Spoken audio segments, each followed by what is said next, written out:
Aduh, jadi diambek nanti. Ya, tadi yang Rema jadi ya? Dijawab nggak? Apa sih pertanyaannya? Lupa gue. Ya, nggak usah. Pokoknya ini antara mix obat dokter dan herbal. Bagaimana dari pandangan dokter gitu. Itu ya, kalau nggak salah. Susah jawabnya. Susah ya. Nah itu kayaknya kalau nanya balik layar kalau nanya aja sama itu. dokter mah, Pasti kalau nanya sama dokter mah ya. nggak bakal dianjurin pakai herbal. Sudah dijawab ya, begitulah ya. Ya udah. Udah Rem, makan banyak aja Rem, nggak usah macam-macam obatnya. Ya, siap. Siap, Dok. Udah kenyang kan sama obat, udahlah. Sehat, makan Dok. aja. Makan padang, Rem, makan padang. Makan gede mungkin amat. Kayak, karena Rema ini kemarin di rumah sakit, Dok, katanya obatnya banyak banget itu ya. Iya, obat udah banyak, udahlah. Jangan stres. Vitamin aja. Siap, Dok. Siap, Lanjut ya. Lanjut yang lain. Lanjut. Ini ada apa? Dari Amel. Hedi, ngapain tuh Hedi? Dari Amel. Jumlah angka positif Kemenkes. Ada 1 juta yang tadi bikin galau katanya ya. Nah, itu termasuk pasien sembuh dan meninggal enggak? Ya gitu ya. Nggak tahu, gue udah nggak ngikutin. Dokternya udah pusing. Nggak usah dipikirin, Mel. Nggak usah diliatin. Nggak usah dipikirin, udah. Biarin aja. Gue udah nggak ngikutin. Aduh. Nah, bikin parno, bikin stres, nggak usah di. Kayaknya nambah 15.000, nambah berapa bikin pusing ya, stres. Iya, udah. Yang penting kita diri kita sendiri sama lingkungan sama keluarga, udah itu aja. Oke. Was Mel. Terus terang gue udah nggak ngikutin, nilai angka-angka itu udah nggak ngikutin udah. Oke. Terus lagi ada Mia. Mia ini dia tanya OTG, gimana cara tahu dia OTG? Tunggu. Aduh, loading. Halo, tes. Oh, ya. Hilang. Ya. Oh, enggak, ini lagi. Ntar dulu ini dulu nih, ada Dewianti kelas berapa ya kok ini? Untuk inflamasi berapa persen umumnya terhadap kerusakan organ? Kira-kira pengobatan dan penyembuhannya bagaimana? Apa? Untuk inflamasi berapa persen umumnya terhadap kerusakan organ? Kira-kira pengobatannya bagaimana?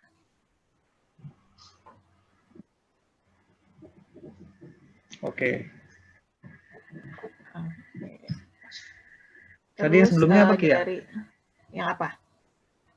Tadi Mia apa? Oh, Mia nanti sebentar dicari dulu pertanyaannya.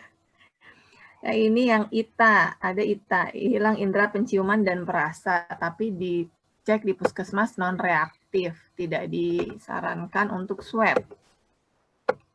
Itu bagaimana? Non-reaktifnya apanya nih? Pemeriksaan apa yang non-reaktif? Pemeriksaan harus spesifik. Pemeriksaan Ita, apa? Swab, antigen, PCR, apa? Ita, tesnya apa, Tak? Mana ya? Nanya langsung aja sendiri kita. Makanya Ita, mana Ita? Ada di sini nih. Ini chatnya, kalau chatnya susah nih, Nek. Udah di unmute kita. Ada di unmute. Tapi nggak bisa ya. Tergantung dia nih. Kita nanya langsung. Perjanjian Ita sudah tidur. Amaan Emul nanya. Tanya Mia tadi yang OTG. Anosmi. Mana sih nggak ketemu Kun? OTG tadi ya. Bagaimana ke OTG itu ya?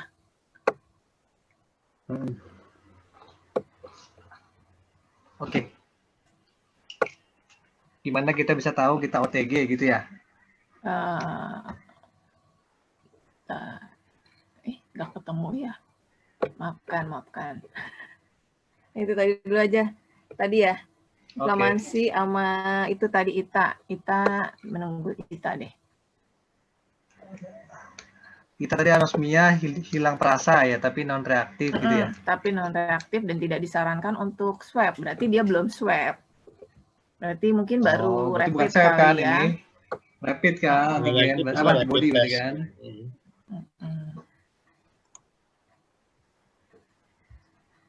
Oke. Untuk yang pertanyaan yang OTG ini gimana tahunya ya, sebenarnya sadaran kita sendiri sih sebenarnya. Susah-susah gampang. Pertama kita trace, kita ada kontak nggak sama orang yang COVID misalnya, atau tersangka COVID. Misalnya teman kerja di kantor, atau teman-teman tetangga yang kita kontak, ada yang COVID nggak gitu. Kita mesti tahu itu dulu. Pertama. Yang kedua, kita ada riwayat bepergian nggak? Bepergian keluar kota misalnya, atau liburan, naik pesawat, naik kendaraan umum misalnya, atau ke tempat-tempat rekreasi kayak gitu. Itu dulu yang mesti diketahui kalau OTG. Kalau ada, misalnya ada riwayat bepergian, riwayat kontak sama orang ini, nah, tapi kita nggak ada gejala misalnya, baiknya memang diperiksa PCR. Cuma kalaupun misalnya kita ngerasa nggak sakit, misalnya kita sehat-sehat aja nih, nggak ada keluhan, nggak mau di PCR, nggak mau di swab antigen, sebenarnya sih nggak masalah, asalkan dia mau karantina minimal 14 hari. Gitu.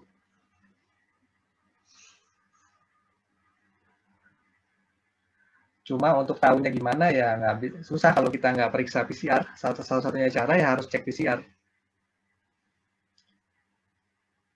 Dan cek PCR-nya itu waktunya harus pas. Jadi misalnya dia habis pergi dari luar kota, misalnya baru pulang hari ini. Itu diceknya hari ketiga setelah pulang kita cek PCR. Misalnya dia pulang nih hari ini nih, hari Jumat. Kita periksa nanti Sabtu, Minggu, Senin lah paling cepat kita cek PCR untuk biar akurasinya bagus gitu. Idealnya begitu. Kalau positif, ya udah kita masuknya orang yang nggak bergejala. 10 hari kita isolasi. 10 hari sejak kita diperiksa positif. Tapi kalau misalnya diperiksanya misalnya dia negatif, ya udah, dia kan negatif, ya udah nggak ada masalah, nggak perlu isolasi atau apa, cuma ini aja. Gitu aja sih bedanya.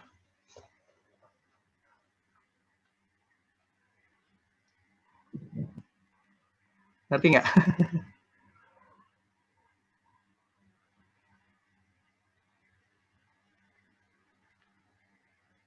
Oke. Gimana? Ngerti nggak tuh Mia? Mia, yang OTG tadi ya? Sudah oke tuh Mia, di chat sudah oke. Oh, udah oke ya. Terus ke yang ITA tadi.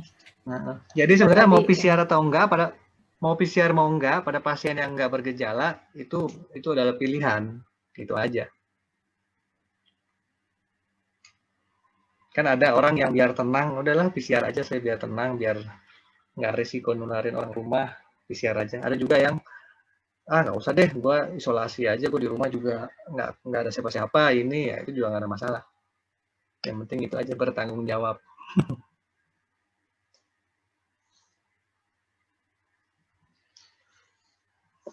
Udah ya? Ini yang tadi, yang ITA tadi yang ya? Inflamasi ya? Inflamasi. Enggak, ini yang tadi ini. Inflamasi. Ya ini pertanyaannya. Ini sebenarnya untuk inflamasi ini sebenarnya nggak ada jawaban yang pasti ya, yang precise. Cuma memang seperti saya bilang tadi, COVID ini bahayanya memang efek inflamasinya dari virus. Jadi virus itu kan masuk ke tubuh kita ngelawan antibody kita ini, istilahnya perang lah lawan si virus ini gitu. Kalau pada orang yang sehat, normal, nggak ada komorbid, itu nggak ada masalah. Virusnya dilawan, virusnya mati, selesai. Nah, yang jadi masalah pada orang-orang yang komorbid, misalnya pada orang diabetes, orang ada hipertensi, atau pada orang sakit jantung, pada lansia, kayak gitu-gitu, mereka itu respon imunnya tentu beda. Bahkan beberapa respon imunnya jadi berlebihan. Nah, ini yang bahaya. Kenapa mereka ini yang bahaya? Karena mereka respon imunnya biasanya berlebihan. Harusnya habis virusnya mati, selesai, sehat. Nah, kalau pada mereka ini enggak. Badannya bereaksi. Inflamasi, radang di pembuluh darah, pokoknya di sepanjang pembuluh darah yang ini, dia terjadi inflamasi, bisa efeknya macam-macam, yaitu penyulit-penyulitnya. Gitu. Tapi kalau pada individu yang sehat, yang tidak ada komorbid, usianya masih relatif muda, itu inflamasinya sih minimal biasanya, nggak terlalu ini. Tapi kalau pada yang usia lanjut, di atas 60 biasanya, terus ada komorbid tadi, gula, ada jantung, hipertensi, nah itu yang inflamasinya yang berbahaya. Gitu, dan perlu perawatan biasanya. Nah, untuk perawatannya ini memang khusus, bisa di ruang rawat biasa sampai ke, kalau yang udah parah sekali bisa di ICU. Nah, itulah kenapa pada pasien-pasien yang sudah di ICU ini mungkin dokter Sahat lebih berpengalaman. Ada tempatnya dikasih seperti steroid, dexamethasone seperti itu. Terus dikasih ada juga pengencer darah kayak heparin seperti itu untuk mencegah yaitu inflamasi terutama ya di sepanjang pembuluh darahnya ini. Karena beberapa kasus pasien sudah dianggap sembuh negatif istilahnya, tapi tiba-tiba kondisinya ngedrop begitu. Mungkin ya ini inflamasinya belum selesai. Makanya pada pasien COVID ini, terutama yang sedang berat, itu harus dicek sebenarnya marker inflamasi namanya. Kalau teman-teman medis biasanya ada marker inflamasi pada beberapa. Justru yang diperiksa udah bukan si swab PCR-nya lagi, makanya saya bilang swab PCR udah nggak usah kalau udah positif. Dicek kayak namanya ada C-reaktif protein, ada yang namanya interleukin 6, seperti itu. Itu untuk melihat derajat inflamasi di dalam tubuhnya gimana. Kalau masih aktif ya, walaupun PCR-nya udah negatif, misalnya saturasi oksigennya udah membaik, misalnya, tapi kalau marker inflamasinya misalnya masih ini, ya mungkin pasien belum boleh pulang, belum boleh pindah rawat ke ruang biasa, masih perlu diawasi, mungkin seperti itu.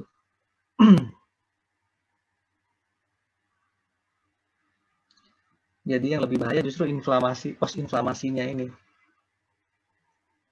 Mungkin dokter Sahat bisa share pengalamannya di ICU.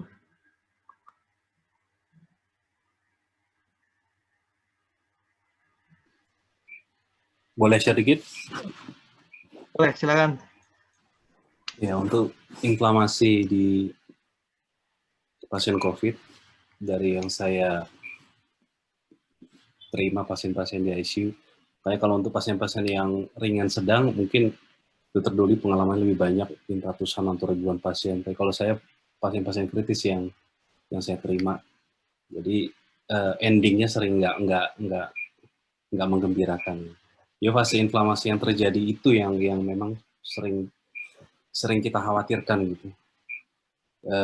Yang saya dapatkan pasien-pasien yang trennya tanda vitalnya udah makin bagus gitu, udah perawatan sampai 2 minggu, ada yang sampai 17 hari.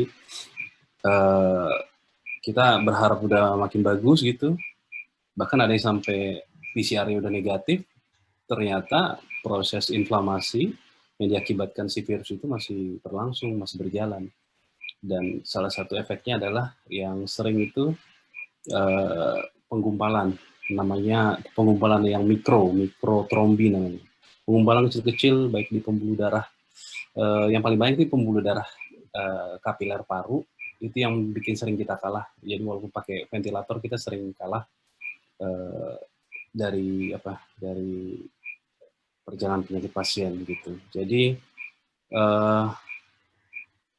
harusnya sih COVID-nya mungkin udah hampir selesai atau selesai, virusnya udah nggak ada atau udah tinggal dikit lagi, tapi peradangan yang terjadi itu yang berlanjut, dan itu kadang-kadang kita udah telat, udah delay gitu. Sering datang pasien itu delay,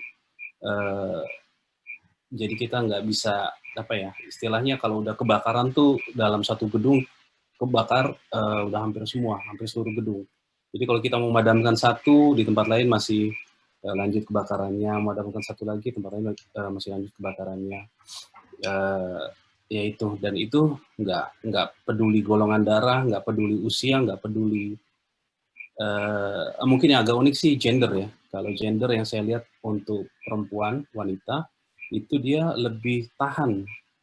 Dan ternyata emang ada penelitian juga yang bilang, kayaknya berkaitan dengan kadar estrogen, jadi kan pada perempuan, itu estrogennya lebih tinggi, ternyata keparahan akibat dari COVID ini ternyata secara umum ya meninggal ada aja sih, yang perempuan meninggal itu ada, tapi secara umum perempuan itu lebih baik gitu outcome-nya dibandingkan yang laki-laki kalau dia sampai kondisinya sedang berat atau kritis.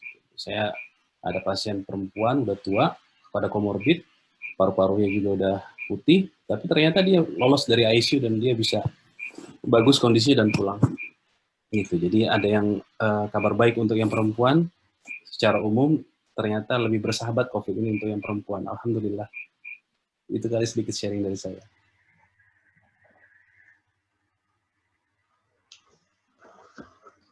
Ya, itu dokter Sahat langsung hadapi pasiennya langsung di ICU ya. Terima kasih dokter Jadi lebih Sahat. Lebih akurat jawaban ya. dokter Sahat.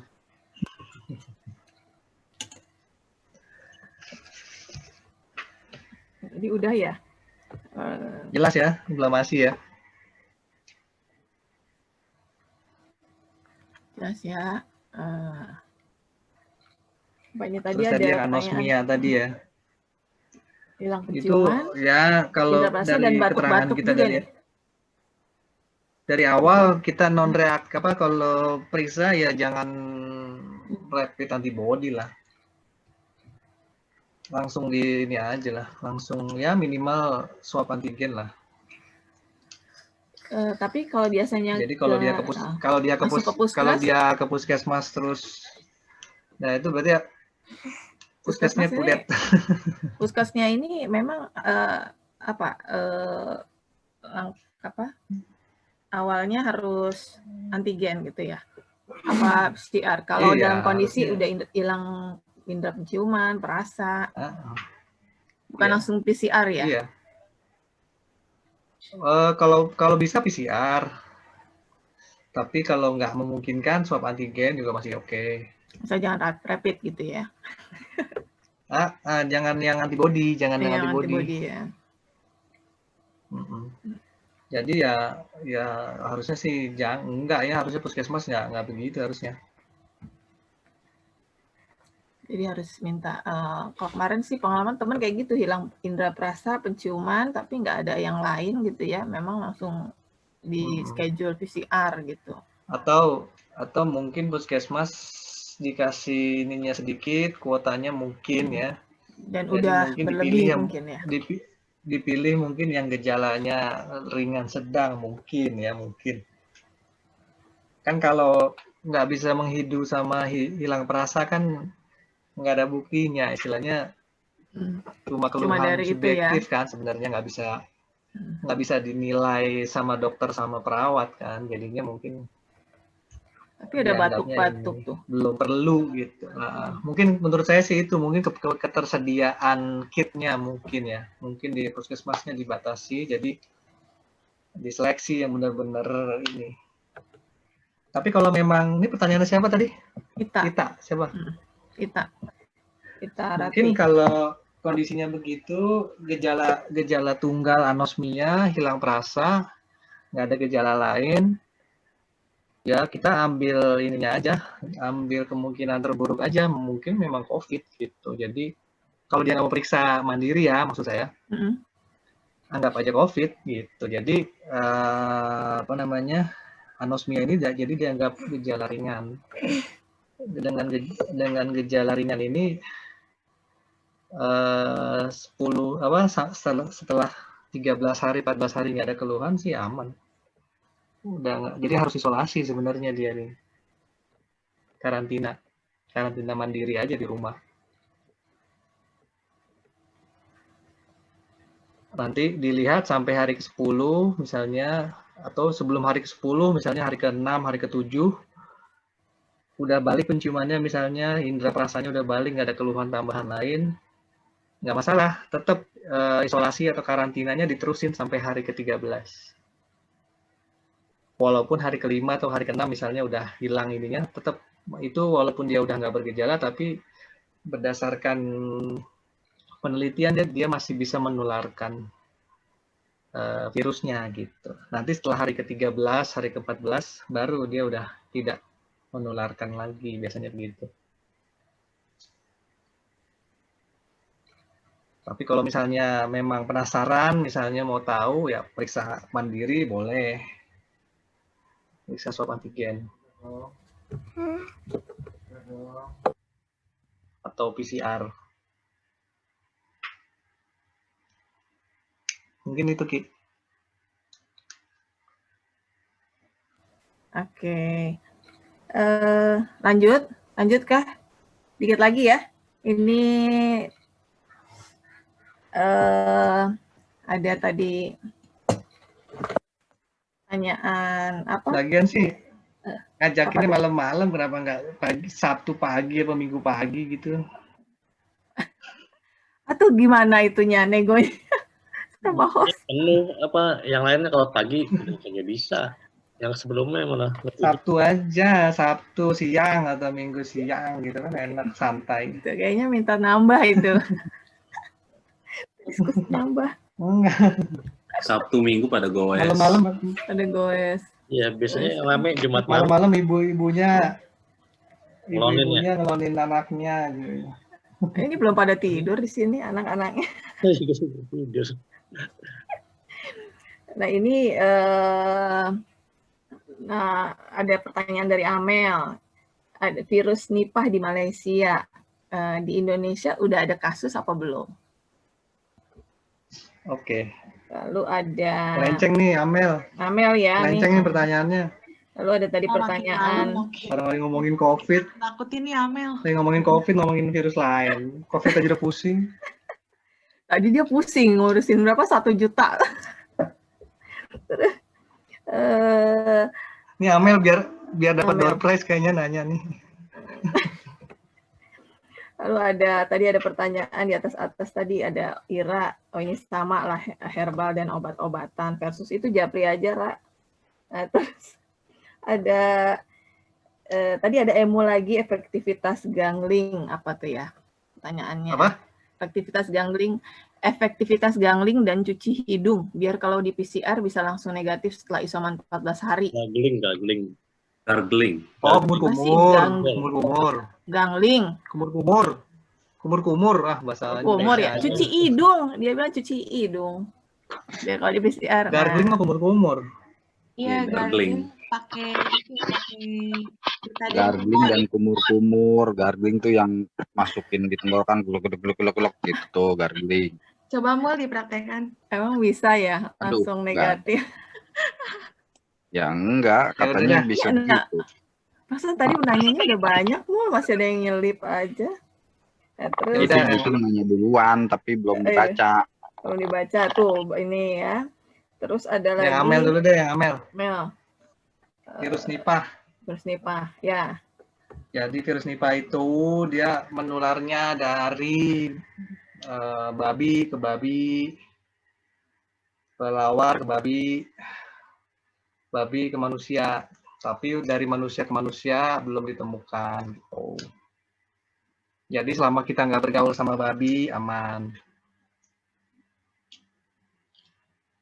Itu Mel. Itu Mel.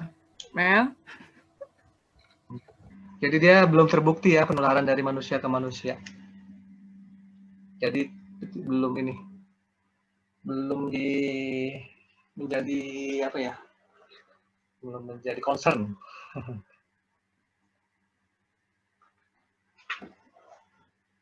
Sebenarnya virus Nipah itu udah lama, itu udah ada di mana ya?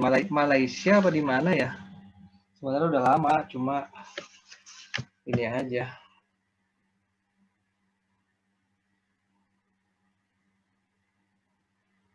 Kenapa, Rika?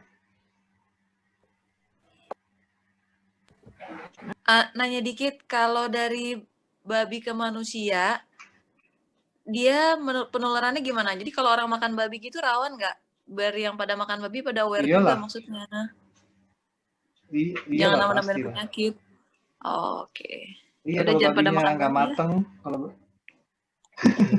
makannya. Nenek biasa dah. Ya itu yang pada makan babi jangan nambahin penyakit maksud gue. Ini udah susah gara-gara COVID. Jangan tambah lagi. Udah. Enggak, kalau mau makan ya. babinya dimasaknya yang matang. Enggak usah makan babi aja. Yaudah, skip. Nenek. Tapi benar, bukan bercanda dia. Iya, bukan manusia ke manusia, dia nggak ini kok, aman. Nih yang Imul tanyain bagus juga nih, dia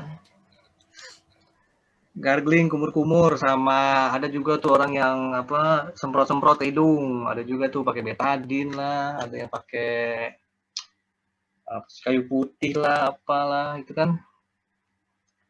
Itu sih dari penelitian kalau untuk bilas ya, namanya bilas hidung ya. Kalau bilas hidung itu memang untuk penelitian untuk ISPA sama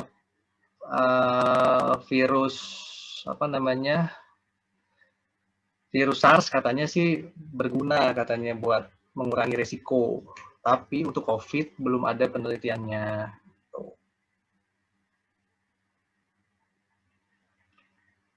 Jadi masih kontroversi lah ya, masih menunggu ini, nunggu penelitian yang valid. Tapi kalau menurut logika saya sih, kalau pernah dapat pasien semprot pakai ini loh, pakai betadine loh, ke hidung loh.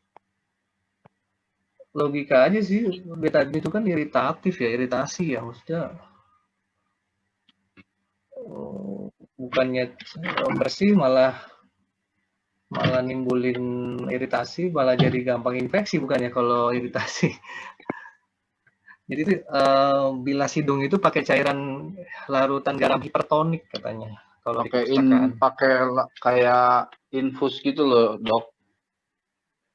Iya, tapi bukan yang 0,9 mul. Kalau 0,9 itu kan bukan hipertonik. Kalau yang hipertonik itu 0,5 ke atas sampai ke 3%. Pakai garam dapur biasa boleh nggak ya?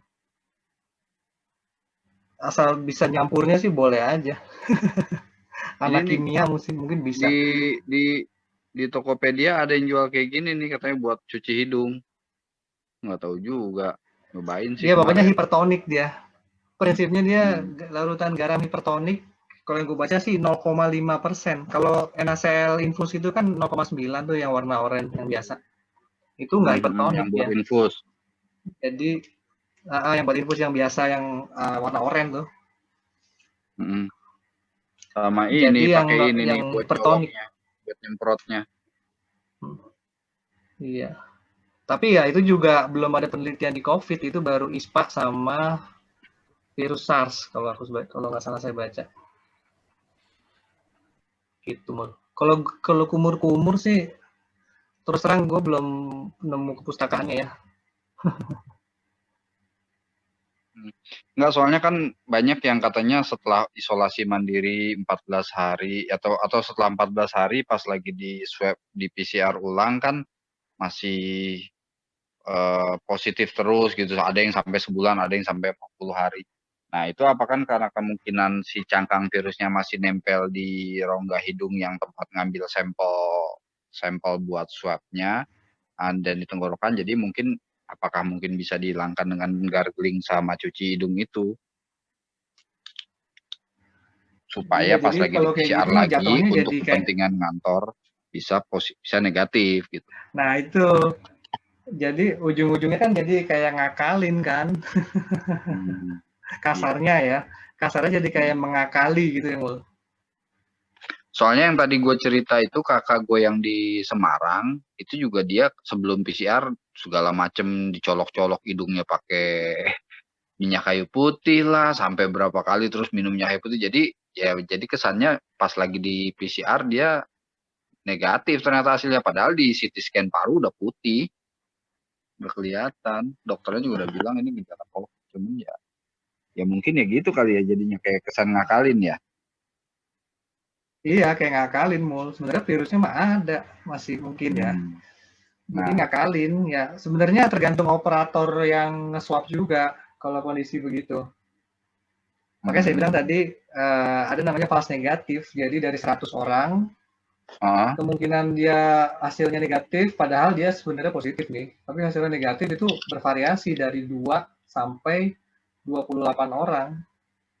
Ya mungkin kakak lo itu masuk ke yang 28 orang yang false negatif ini. Tapi kalau secara klinis sudah ini sih mestinya diulang lagi PCR-nya mestinya. Iya.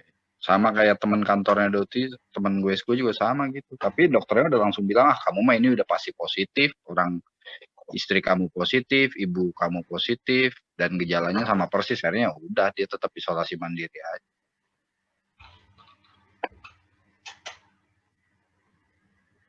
Iya, boleh juga sih kalau dari segi praktikal boleh aja Mul.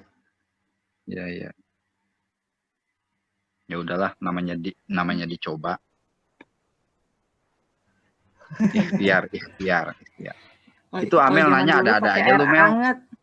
Ki, itu Amel nanya ada-ada aja, mendingan gak usah dikasih hadiah tuh yang model-model kayak gitu Ki. Kalau dulu kan kalau batuk apa pilek,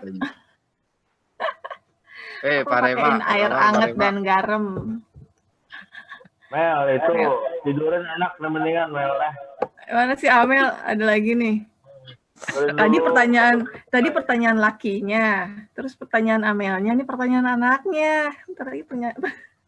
Lo ngapain sih sekeluarga diajak Zoom rame-rame gitu Mel?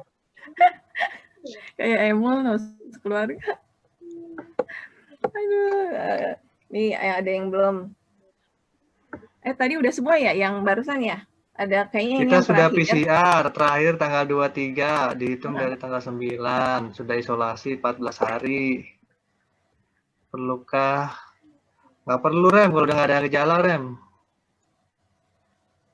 Karena masuk kantor ya, harus ada hasilnya. Cuma ya itu, mesti ada yang nerangin ke orang kantornya. Itu dia dok. Susah juga. Kalau kantornya yang biayain kan. Udah 14 hari, 3 hari nggak ada keluhan mah udah aman. Ya, kalau mau nunggu negatif bisa 3 bulan Rem. Sapasnya 3 bulan loh. Si Doti akhirnya nggak harus ada PCR dari kantornya dok, cuman ya cukup surat keterangan yang dari puskesmas itu, cuman emang isolasi mandirinya ditambahin, mandirinya di karantinanya ditambahin. Benar. Antisipasi. Harus kayak gitu emang. Tanggal 8 baru selesai itu. Dari mulai 25 keluar dari rumah sakit sampai tanggal 8 gua di isolasi baru keluar.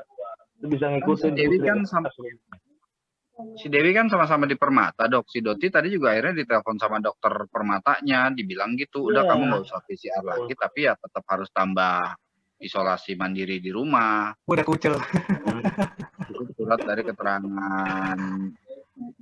dari puskesmas. Si Dewi coba aja minta surat keterangan dari puskesmas dok. Ya, tanggal 8 nanti katanya baru udah nggak betah dia kayaknya. Gue emang nggak boleh nampilin video nih, sentimen nih. Kenapa? Emang coba dulu belum? Udah coba dulu belum ngomong. Udah putus. Sentimen nih Zoom nih. Dokter dulu udah nongol dok. Ya Ini udah, ada gua- ada lagi nih, mumpung kebaca dari Fajar, vitamin C terus dosis tinggi. Nah, ya itu benar juga. Vitamin C. Gimana penggunaan vitamin C dosis tinggi yang terus menerus? Terusan. Karena mungkin sekarang supaya ini minum vitamin gitu ya. Yang Gimana? bazir. Vitamin C 1000 mg tiap hari mubazir, jangan. Mubazir kebuang Serius? aja apa ada efek sampingnya gitu? Kebuang. Kebuang aja. ya, Enggak, kencing ya. kebuang. Kan dari dulu Kebuang memang lewat kebuang kencing. kan? Kebuang lewat kencing. Jadi ya Belum mubazir. dari ada COVID kan juga kebuang ya? Nah, mubazir nggak usah. Nggak usah tuh. Mau nanya Jar. juga, Dok, kalau vitamin D Kalau gimana? lagi kena COVID, Termasuk yang vitamin D ya, Dok? Boleh tiap hari nggak vitamin D? Nah, ini juga vitamin D. Kita di Indonesia ini mataharinya melimpah. dari Jadi kemarin kita nggak- mendung terus, Dok. Kita nggak perlu makan vitamin D kecuali kita tinggal di Eropa yang jarang matahari. Oh, gue udah beli yang Di mahal Eropa lagi. kali Mul. Nah, jadi kita di Indonesia nggak perlu minum vitamin D, jemur aja di depan tiap hari. Dok, dari Malah kemarin nggak pernah ada resek-resek sih. matahari. Oke, Doli. Nggak ngaruh ya? Efek sampingnya Ini gimana, kayak Dok? ngaca ya, Mul? Iya, emang iya. namanya kan. Ini yang Dibilangin obatnya cuma mangan. Dok, yang lagi kena COVID ini tetap harus minum vitamin C dosis tinggi sama vitamin D nggak? Apa tetap nggak perlu? Nggak usah, mangan aja mangan. Dan tidur banget. kayaknya. Tidur cukup. Atau minumnya 500 mili aja gitu ya, Dok ya? Nggak usah sampai 1000 mili gitu ya? Enggak, sebenarnya vitamin C itu dari makanan udah cukup kalau kita makannya bener ya. Isinya sayur, Sayuran sama buah ya. Dari buah gitu. Kecuali kalau kasusnya misalnya kayak nafsu makannya lagi turun, misalnya ada mual, pokoknya lagi nggak bener makannya ya boleh ditambah. Tapi kalau makannya bagus, terus masih bisa ke depan ke ke beranda nyari matahari, nggak usah lah vitamin D juga nggak usah. Saat berjemur. Matahari pada tutup juga sih sekarang. Iya benar juga. Berarti Makanya yang belinya punya online aja mataharinya. Dari Yang mall. masih punya stok banyak di rumah bisa dijual lagi ya? Dibagi-bagi. Gitu aja minum ini sildenafil kalau lagi COVID nafsu makan Sildenafil. berkurang tuh. Berkurang nggak Mul? Apa? Ini tapi biasanya kalau lagi COVID nafsu makan berkurang. Jadi mungkin jadi Enggak sih, nggak makan. gua Beda-beda aman-aman orang. aja ya kemarin. Karena kita gejalanya nggak berat sih Ki, alhamdulillahnya. Makan normal, cuman gua kehilangan penciuman. Tapi hikmahnya kehilangan penciuman, gua minum Husnul Hindi jadinya nggak ada masalah karena nggak nyium baunya. Ini tadi Rina yang tanya, Rina Prastiwi. Tadi kayaknya di atas ada pertanyaan juga, Rina. Udah kali. Kalau nafsu yang Udah. lain Udah, berfungsi, nggak masalah, Dok ya. itu Rema ya? Soalnya putus-putus. Yang untuk vitamin D3 boleh nambah dikit nggak? Ini kok Dok, sehat ya? Boleh Dok Sahat. Iya, jadi ini ada sharing dari teman kebetulan dia dokter kebidanan, laki-laki umur 50 tahun, dia aktif sepedaan dan dia binaraga, dia aktif fitness gitu. Jadi Saya Dok ya. iya betul. Usianya udah 50 tahun dan rajin sepedaan. Dia iseng-iseng cek vitamin D-nya di lab pro dia. Dan dia konsumsi 4 bulan konsumsi rutin vitamin D tiap hari. Ternyata kadarnya cuma borderline gitu, jadi sedikit di atas batas bawah gitu. Jadi sampai bingung, ini jangan-jangan selama ini saya vitamin D-nya rendah banget gitu, padahal saya rajin olahraga. Maksudnya ini untuk sekedar contoh aja gitu. Kita kan nggak rutin ya memeriksakan kadar vitamin D kita di lab kita pelajaran Indonesia, periksa kayak gitu mahal gitu. Walaupun memang kita mataharinya berlimpah gitu. Tapi ternyata ada contoh yang kayak gitu gitu. Ini masukan aja gitu. Mungkin kalau misalnya bisa ada sumber data yang lain gitu emang jadi dasar gitu untuk ternyata vitamin D ini memang ada tempatnya gitu untuk kita konsumsi. Mungkin nggak harus setiap hari tapi lebih rutin, dan porsi kena mataharinya juga mungkin harus ditingkatkan, harus pas juga kali timingnya. Ini sekedar sharing aja sih, saya juga kaget juga gitu orang rajin olahraga kayak dia vitamin D-nya rendah. Gitu, Om Doli. Iya, memang ada beberapa kondisi bisa bikin defisiensi vitamin D, memang ada beberapa kasus. Tapi itu biasanya ada penyakit dasarnya, biasanya dia. Ada gangguan apa ya? Pokoknya ada gangguan penyakit dasarnya yang bikin dia defisiensi vitamin D. Ada beberapa 1-2, tapi nggak bisa digeneralisir. Saya ada beberapa dapat pasien, bukan COVID ya, ini pasien defisiensi vitamin D ya. Usianya masih muda, dari muda, sehari-hari aktivitas biasa matahari ini. Yaitu gejala defisiensi vitamin D, dicek ternyata emang ngedrop, vitamin D-nya turun rendah. Ya ternyata dia ada penyakit dasarnya memang gitu. Sip. Gitu sih. Cuma kalau untuk diperiksa secara massal kan mahal, cek kadar vitamin D itu mahal, jadi nggak rutin.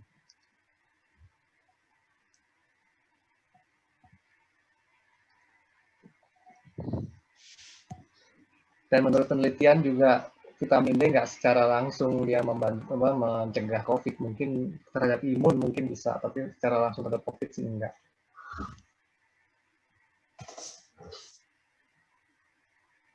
Seharusnya sih kalau sinar mataharinya cukup, adekuat, terus kulit kita nggak ada masalah, gangguan penyerapannya harusnya sih nggak masalah. Cuma yang perlu dilihat tadi kalau ceritanya pesepeda, jangan salah, sepeda road bike itu pakainya full body ketutup loh. Ya mulia, sampai paha ya mulia. Semua biasanya pakai legging. Iya, jangan salah gitu, ketutup sampai dari ujung tangan biasanya, ada juga berapa sampai paha, sampai bawah lutut malah. Itu ketutup, jadi yang kebuka cuma betis. Berarti bagusnya kalau naik sepeda telanjang dada dong, Dok, kalau gua. Nggak usah pakai baju. Jangan. Kalau Alasan sepedaan aja pakai nih. masker enggak? Kalau sepedaan gimana? Jangan pakai masker, malah Kan bahaya kalau ntar pakai kurang oksigen. kalau pakai masker kan Mungkin ngap. ya, ini Kalau nggak mungkin. pakai masker Berandai-andai. gimana? Pakai face shield. Gimana, Mul? Kalau di Jadi gunung dari sih nggak Imul pernah sih. pakai masker. Kalau gua sepedanya kan di gunung nggak pernah pakai masker karena kan sepi.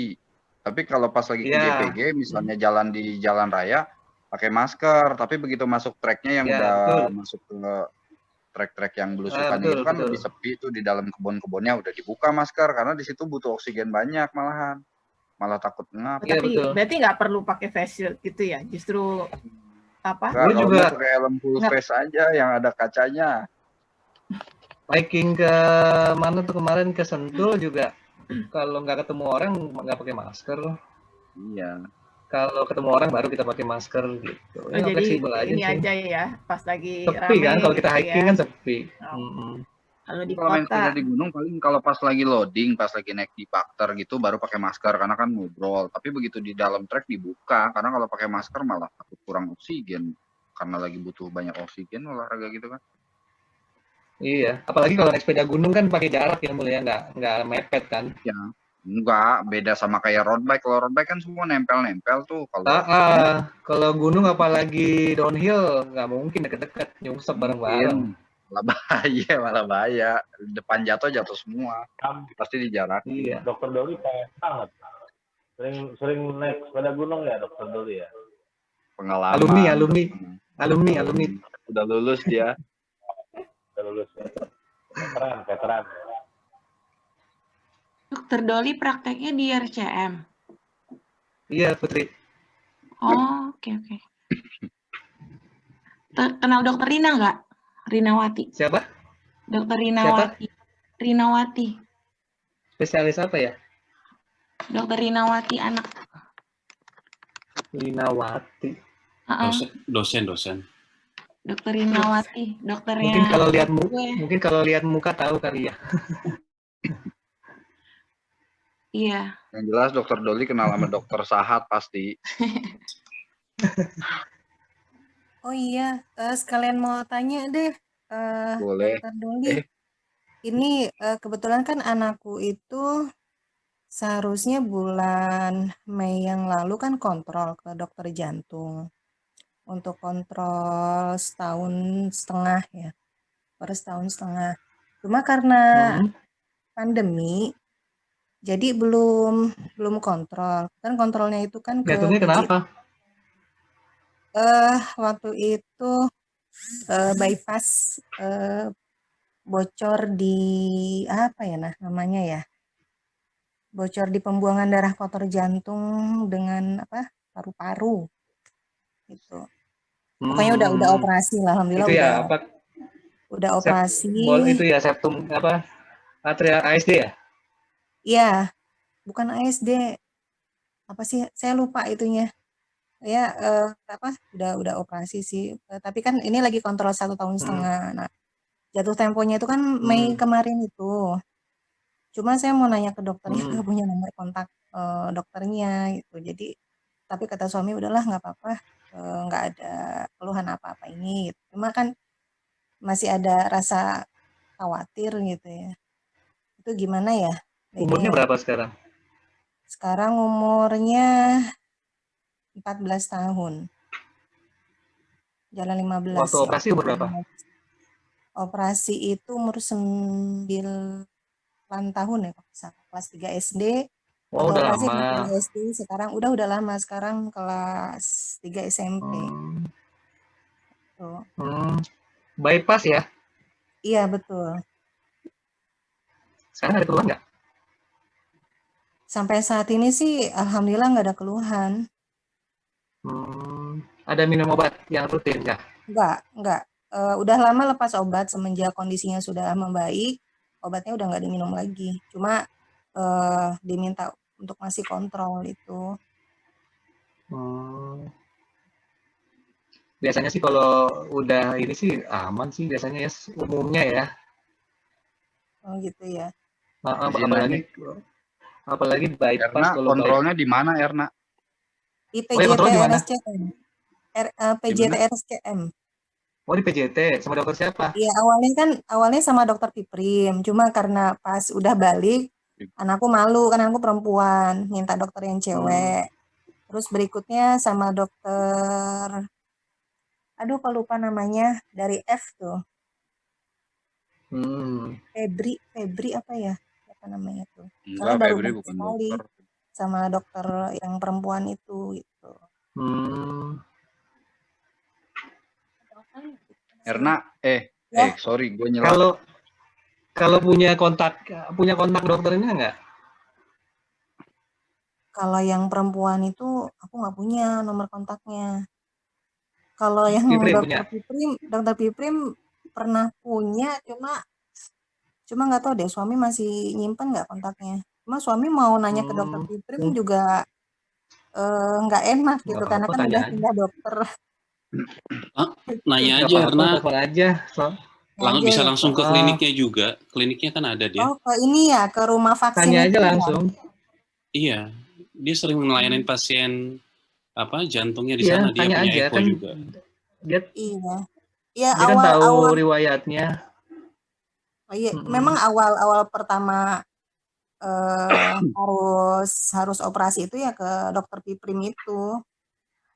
Tuh. Iya.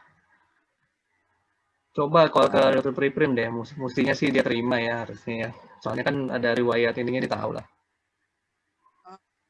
Nah, ini saya sharing pengalaman aja. Kebetulan kan anak saya sama Doti juga operasi waktu umur 1 bulan, waktu baru lahir, TAPVD. Itu di harapan kita kita juga masih kontrol terus tiap awalnya tiap 3 bulan sekali, 6 bulan, setiap setahun sekali. Nah, ini harusnya di awal Januari ini kontrol. Tapi kemarin dapat informasi karena lagi pandemi seperti ini, pihak rumah sakit itu mengadakan konsultasi online via WhatsApp call.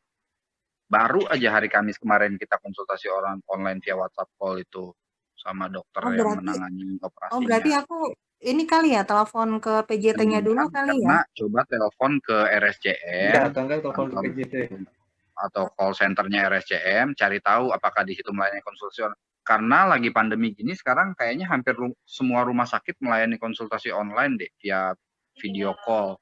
Nanti tinggal teknisnya Iya, bagaimana akan dihubungi sama administrasi. Kayak kemarin saya kan transfer, akhirnya dikasih nomor transfer, baru dijadwalin hari Kamis, baru hari Kamis kemarin terus ditelepon udah di schedulein jamnya jam berapa sama mereka. Habis itu obat dikirim via Gojek. Tapi karena Oh tetap sih si obat. Zaid masih minum obat. Tapi karena masih dipantau terus, si dokternya tetap mau echo dulu. Jadi nanti mungkin setelah 6 bulan, mudah-mudahan kondisinya udah mulai membaik, baru echo suruh datang tetap ke rumah sakitnya. Harapan kita sih kalau si Zaid. Tapi ponakan gue Mul, Heeh. ponakan gue juga ada riwayat ini dia atrial septal defect, udah pasang gitu apa namanya sekat gitu. Bulan lalu kontrol kalau nggak salah diterima sih. Kontrol Di harapan memang kita diterima. Memang di harapan kita memang diterima, Dok. Enggak, cuma maksudnya kalau kita mau menghindari resiko di rumah sakit lagi banyak virus kondisi COVID ini, si rumah sakit tetap tetap membuka konsultasi online buat yang mau gitu katanya. Iya. Tinggal bisa nanti gitu, apalagi kan nggak ada datang. Apalagi nggak ada keluhan ya, mungkin bisa lewat Iya, apalagi nggak ada keluhan. Kayak si Zai juga kan nggak ada keluhan, berat badan normal, jadi alhamdulillah ya. Tapi tetap nanti 6 bulan lagi tetap. Mungkin Erna bisa dicoba cari yang via online dulu kali, Nak. Iya, makasih Iya, infonya mungkin ya. bisa. Coba cari info lagi nih ke PJT-nya. Maaf ya teman-teman, banyak di luar tema, maaf ya. Nggak apa-apa, Erna. Ini ada, ini berhubung waktunya sudah cukup malam. Ini ada satu pertanyaan lagi. Ini mungkin banyak yang bertanya-tanya juga. Ini bagaimana berkaitan dengan kondisi pasangan yang LDM.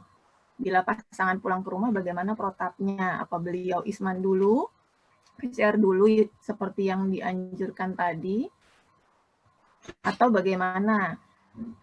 Karena biasanya yang ini ya, yang pasangannya di luar kota gitu ya kan, berapa lama gitu ya pulang. Nah itu bagaimana protapnya? Apakah harus isolasi mandiri dulu selama berapa lama? Sedangkan kan pulangnya itu bisa cuma sebentar. Gitu. Biasanya yang tugas-tugas itu kan pulangnya cuma sebentar atau seminggu gitu ya, terus dia harus pergi lagi. Itu gimana? Waduh, repot tuh kalau cuma seminggu. Iya, karena kayaknya mungkin ini banyak idealnya gitu ya. Kita ngomong idealnya ya. Idealnya dia misalnya pulang anggaplah dari daerah yang ya mungkin COVID-nya lagi tinggi misalnya, atau lagi ini. Idealnya 3 hari sesudah pulang itu dia cek. Idealnya. Pertama. Ideal yang kedua, selama 14 hari dia karantina. Kan ngomong ideal ya. Nah kalau pulangnya cuma seminggu bagaimana ya? Ya kalau menurut gue sih ikut protokol aja. Jadi dia ya jaga jarak. Kalau dia nggak mau periksa PCR ya dia jaga jarak. Tidur jangan sekamar atau jangan sekasur. Bulan depan ke pengadilan agama.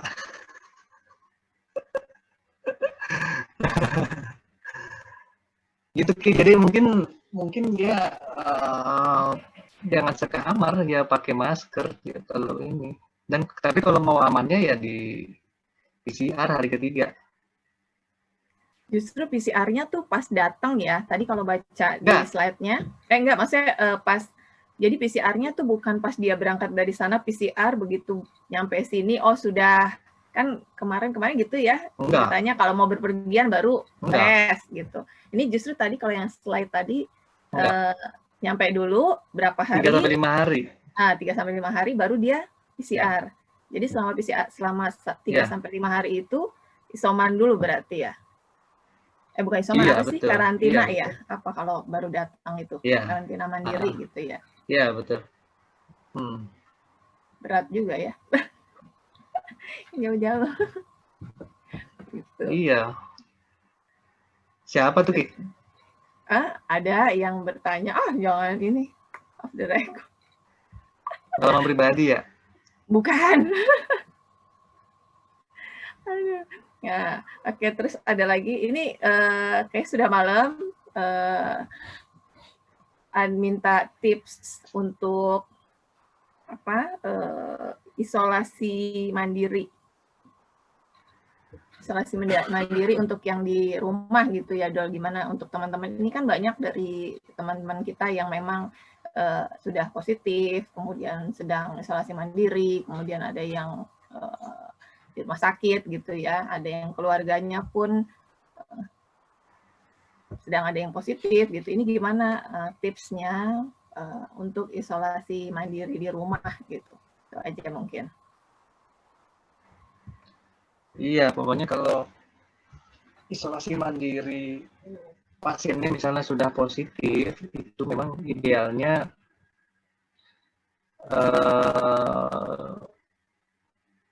dia sendiri gitu di satu rumah atau di satu ruangan gitu, tidak ketemu orang idealnya. Cuma kan susah. Ya itu tadi apa namanya, minimal kontak aja dia sama anggota keluarga yang lain. Kalau misalnya dia nggak bisa pisah rumah ya misalnya, ya itu tadi dia tidurnya jangan satu kamar sama istrinya sama anaknya. Gitu. Terus kalaupun dia satu kamar, bisa terpaksa sekali nih rumahnya terbatas, tidurnya jangan seranjang gitu. Mungkin di jarak 2-3 meter gitu. Terus setiap kontak sama anggota keluarga yang lain dia harus pakai masker gitu. Anggota keluarga yang lainnya juga pakai masker gitu. Terus satu lagi kamar mandi juga. Idealnya kamar mandi itu dipisah. Ya kan, karena kalau di kamar mandi kan kita nggak cuma buang air kecil, nggak cuma BAB doang, kita ada mungkin kita pagi-pagi bersin, pagi-pagi kita batuk, terus kita pegang-pegang wastafel, pegang-pegang keran, kayak gitu-gitu kan. Habis kita keluar kan bisa orang yang masuk pegang kena bisa. Gitu. Idealnya dipisah kamar mandi. Tapi kalaupun misalnya nggak dipisah, yaitu kesadaran sendiri aja. Setelah kita pakai kamar mandi, bisa kita semprot gagang pintu, keran, dan yang kita sentuh lah di kamar mandi kita desinfeksi pakai alkohol atau pakai sabun juga boleh. Tuh. Terus satu lagi pakaian juga dicucinya dipisah gitu. Jadi apa namanya, dikumpulin satu kantong tersendiri, nanti dicucinya mungkin belakangan atau nunggu semua udah selesai gitu. Mungkin secara garis besarnya sih praktikalnya begitu, Ki. Kalau kayak bisa apa, sih limbah ya, limbah maskernya itu gimana? Ya, cuma ya idealnya ya memang dipisah. Cuma nggak semudah yang diucapkan.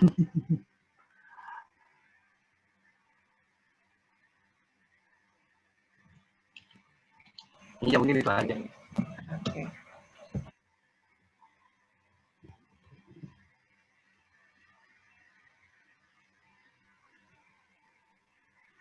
Dok, nanya lagi dok, dikit dok. Ada Sakit aja. baru mau ditutup Baru ini. ingat nih, Kalau nempel di benda itu si virusnya berapa lama ya? Kan misalnya nih gue udah isolasi mandiri 14 hari. Terus kan ya rumah sih disemprot-semprot desinfektan sama kayak gagang pintu dilap-lap sama desinfektan juga. Cuman kalau misalnya tanpa digituin si virusnya itu nempel berapa lama ya kalau misalnya nggak diapa-apain? Kan kita nggak tahu dia nempelnya di mana.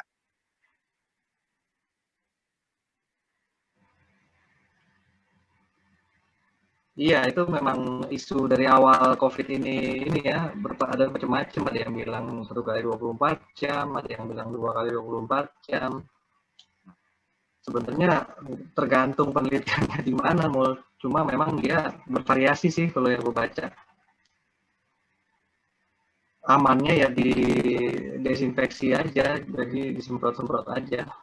Semprot-semprot sama di... Untuk berapa lamanya ya itu tergantung materialnya, kadang-kadang tergantung berapa lama kita kontaknya, ya pokoknya banyak variabel lah.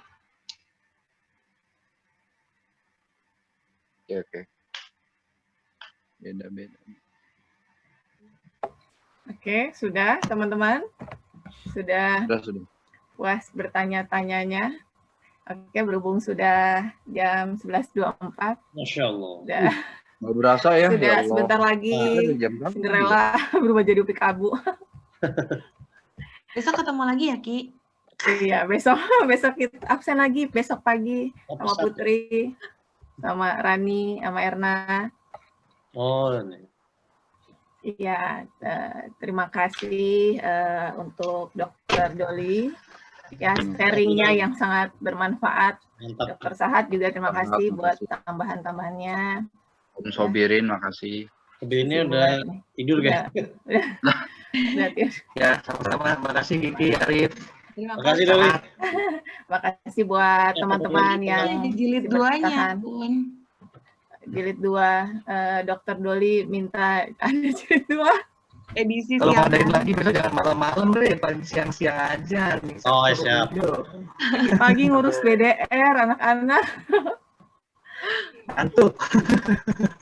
Iya. Ya, terima kasih. Tadi bahasannya panjang, jadi mau disimpulkan juga sepertinya panjang. Ya, nanti untuk teman-teman bisa dilihat lagi rekaman di YouTube, nanti Pak Arif akan post. Insya Allah. Ya, semoga bermanfaat informasi yang diberikan. Ini ilmunya banyak banget deh, banyak banget ya. Nanti PR lagi, nanti mungkin belajar dari slide-slide-nya juga bisa gitu. Tadi sempat lihat juga slide-slide-nya lengkap sih, update ya. Itu semoga nanti bisa berbagi juga info-info yang diberikan di sini. Oke, makasih Dol. Jangan kapok-kapok. Dikembalikan lagi ke host. Teman sehat-sehat ya. Sehat-sehat, jangan lupa kesehatan. Kenapa? Jadi moderator aja nutup. Aja ya. Oke. Ya. Udah nutupnya gimana? Ya, semoga bisa bermanfaat. Kita tutup dengan baca hamdalah. Alhamdulillah. Amin. Alhamdulillahirabbil alamin. Arya baru nongol videonya. Oke, makasih teman-teman. Ada pakai foto lagi nggak? Mau tutup ketahuan yang sampai malam ini? Udah lecek. Foto lagi. Masih pada nggak nongol. usah, nggak pakai kerudung, nggak usah susah. Udah dasteran. Door price-nya kapan door price-nya? Nah tadi pertanyaannya juga banyak udah banget. pakai kerudung kalau udah Arya malam bertahan nungguin door price ternyata. Gue culak lo ya. Door price-nya yang bertahan sampai akhir. Gitu.